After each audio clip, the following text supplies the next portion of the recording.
La Chine vient de renvoyer chez eux quelques 600 transfuges nord-coréens détenus dans les régions situées près de la frontière avec la Corée du Nord. C'est ce qu'a annoncé Justice pour la Corée du Nord. À en croire cette ONG basée à Séoul, l'opération a été menée lundi simultanément dans plusieurs villes, dont Dangdong et Unchun.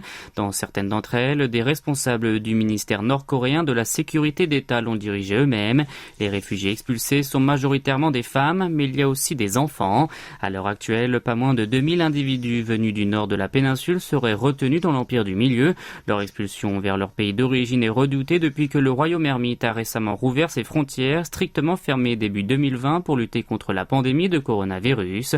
De l'avis du dirigeant de l'organisation, la Chine aurait attendu la fin des Jeux asiatiques qu'elle vient d'accueillir à Hangzhou pour reconduire à la frontière les quelques 600 transfuges, et ce bien sûr afin d'éviter que son image ne soit ternie. À Séoul, ce dossier s'est d'ailleurs invité dans l'audit parlementaire de l'activité du gouvernement. Un élu du parti du pouvoir du peuple, le mouvement présidentiel, a alors parlé d'un incident grave et choquant et appelé l'administration de Yoon Suk-yeol à le commenter à l'adresse de Pékin. L'un de ses collègues du Minju, la première formation de l'opposition, a quant à lui manifesté sa préoccupation à l'égard du sort des transfuges renvoyés et a pointé du doigt l'immobilisme de l'exécutif.